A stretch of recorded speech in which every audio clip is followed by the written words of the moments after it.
నమస్కారం, welcome to I dream. ధర్మ మార్గం విత్ విజిత కార్యక్రమానికి స్వాగతం.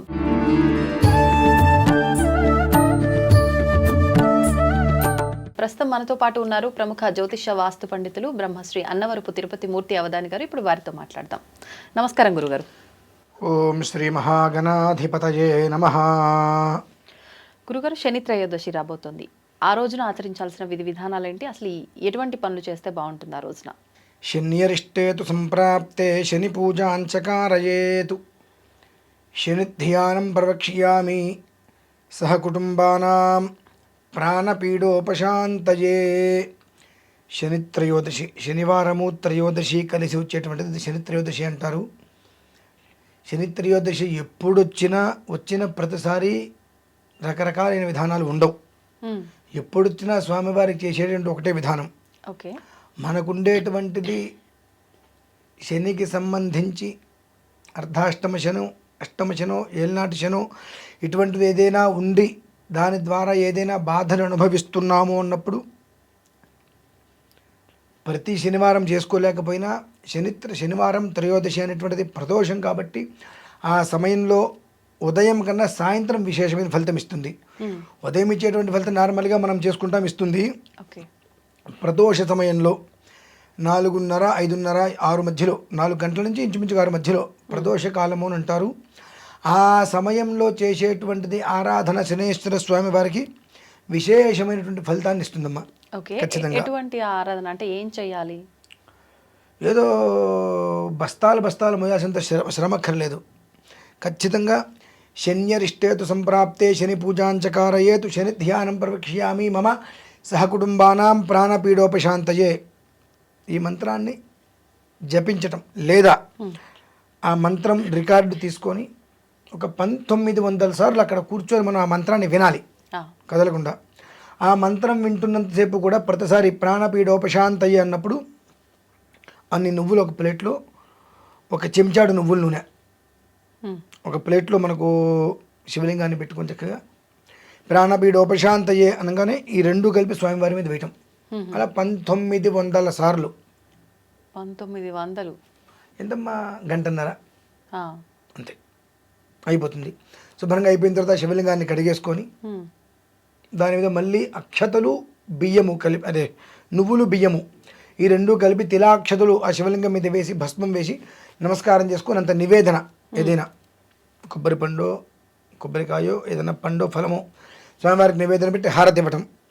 అలాగే ఒక్కసారి నవగ్రహాల్లో శనేశ్వర స్వామివారి దగ్గరికి వెళ్ళి జ్యోతి మనకు ఒక ఇత్తడి ప్లేట్ ఏదైనా తీసుకొని ఒక 7 ఒత్తులు, 8 ఒత్తులు, 10 ఒత్తులు కలిపి ఇలా దగ్గరికి అంటే కాస్త లావుగా ఒత్తులుగా వస్తాయి.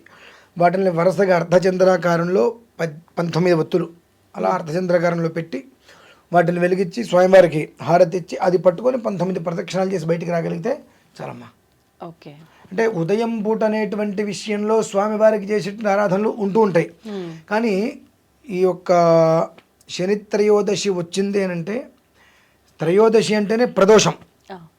ఆ ప్రదోష సమయంలో సాయంకాలంలో చేసేటువంటి ప్రక్రియ ఆ మనిషికి సంబంధించినటువంటి జాతక చక్రంలో ఎక్కడైనా అశుభ స్థితి అనేటువంటిది ఉన్నా, అశుభ గ్రహం వలన అంటే పాపగ్రహం వలన ఏదైనా అనర్థం వచ్చే స్థితి వచ్చినా క్లీన్ చిట్ అంటారు చూసారండి, ఆ రకంగా మొలకలు లేకుండా వేళ్లతో సహా పీకేస్తుంది. ఇలా చేయటం వలన ప్రతి శనివారం మనం చేసుకోవడం వేరు. అలాగే శని త్రయోదశి వచ్చినప్పుడు చేసుకునేటువంటిది కొన్ని రెట్ల ఫలితం ఎక్కువ ఉంటుంది. అదేంటండి, శనివారం ఎప్పుడు ఓకే అంటున్నారు కదా, త్రయోదశికి ఏమిటి అంటే త్రయోదశి అంటేనే ప్రదోషం. అన్నిట్లకన్నా చాలా ప్రీతికరమైనది ఈశ్వరుడికి. ప్రదోష కాలంలో చేసేటువంటి అర్చన కొన్ని లక్షల రెట్లు మనకు భగవంతుడు ఎక్కువ ఇస్తూ ఉంటాడు. కనుక ఆ సమయం శనివారం రావటం, ఈశ్వరుడికి ఆరాధన చేయటం, అది కూడా నల్ల నువ్వులు, నువ్వుల నూనె అభిషేకంతో, అలాగే నల్ల నువ్వులు బియ్యము కలిపి అర్చన, ఈ రెండు చేయటం వల్ల ఏమవుతుంది అని అంటే ఈశ్వరుడు యొక్క అనుగ్రహంతో, ఈశ్వరుడు యొక్క 11వ వంశ ఆంజనేయ స్వామి వారి 11వ వంశ ఆంజనేయ స్వామి వారు ఆయన యొక్క ఆశీస్సులతో శని అనేటువంటి 2 అక్షరాలు ఏదైతే ఉందో మనమందరం కూడా భావించేటువంటిది శని అంటే పీడా పిశాచి మనం భావిస్తాం కదా. అడుక్కునేటువంటి మనిషిని కూడా అంబానీ స్థితికి తీసుకెళ్ళగలిగేవాడు శని మాత్రమే. ఉమ్. అలాగే ఆ స్థితిలో ఉన్నవాడిని అమాంతం కింద పడేసేటువంటి వాడు శని మాత్రమే. అంటే నువ్వు ఏ రకంగా చూసావో నీకు ఆ రకంగా కనిపిస్తాడు ఆయన. ఆ.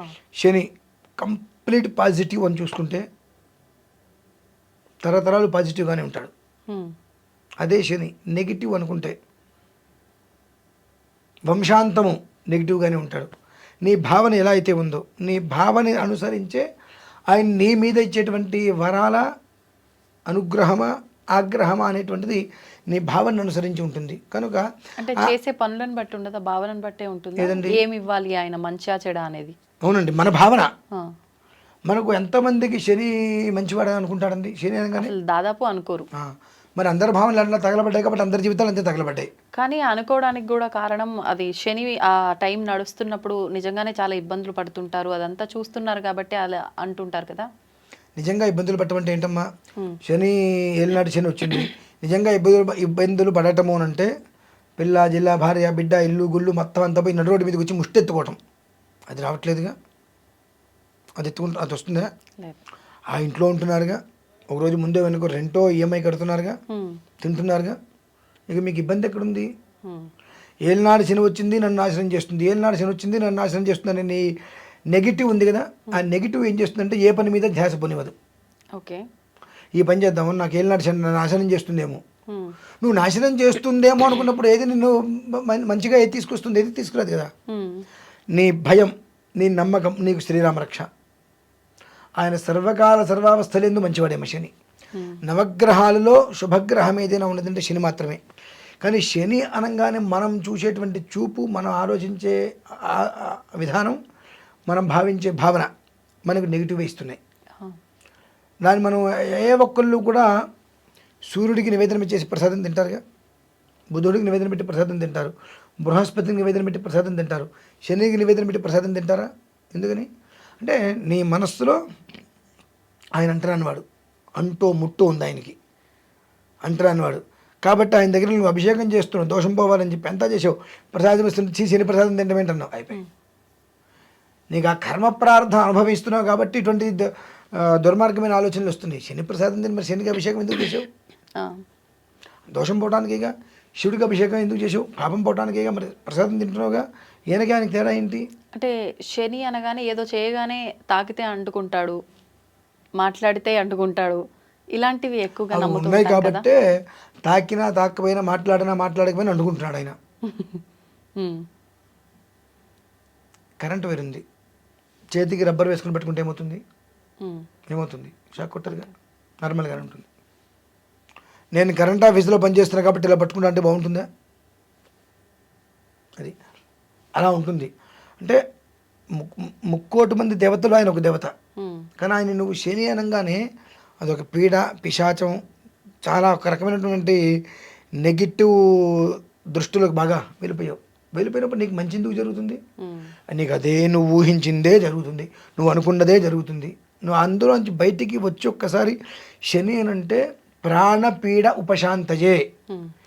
ప్రాణపీడోపశాంతి ఎందుకంటే అంటే అపమృత్యు అనేటువంటి ఉన్నటువంటి పీడను కూడా ఆయన పూర్తిగా కూడా ఉపశమనం చేసేటువంటి వాడు అనే ఆలోచన నీకు రాగలిగిందా? ఒక్కసారి వచ్చి చూసుకో. ఆయన పుట్టినటువంటి బిడ్డని ఆ తల్లి పొత్తిళ్ళలో పెట్టుకొని ఎంత జాగ్రత్తగా కాపాడుకుంటూ వాడికి ఆకలి వేస్తుందని తెలియంగానే పాలిస్తూ, వాడికి పాలిస్తే వాడికి ఏదైనా నేను తినరాని పదార్థాలు ఏదైనా తింటే తద్వారా వచ్చేటువంటి పాల ద్వారా పిల్లవాడికి దగ్గో జలుబో తుమ్మో ఏదో వస్తుందని చెప్పి పిల్లవాడి ఆరోగ్యాన్ని దృష్టిలో ఉంచుకొని ఏ రకంగా అయితే కనుక ఆవిడ పచ్చాలు అవన్నీ చేస్తూ ఉంటుందో ఆ రకంగా కాపాడతాడు. మా పసిబిడ్డని కాపాడినట్టు కాపాడతాడు. అది కానీ నువ్వు ఎప్పుడైతే కనుక శని పీడ పిశాచం నెగిటివ్గా రకరకాలుగా అనుకుంటుంటావు, అలానే కొంతమంది తల్లులు ఏం చేస్తుంటారంటే పసిబిడ్డని కన్నా నడువుడి మీద వదిలేస్తారు. అలా వదిలేస్తాడు. రెండు భావన ఒకటి ఉంది, విధానాలు రెండు ఉన్నాయి. నువ్వు ఏ భావన ఆలోచించు ఆ విధానం నీ దగ్గరికి వస్తుంది. అది విషయం. ధన్యవాదాలండి. పరమేశ్వర.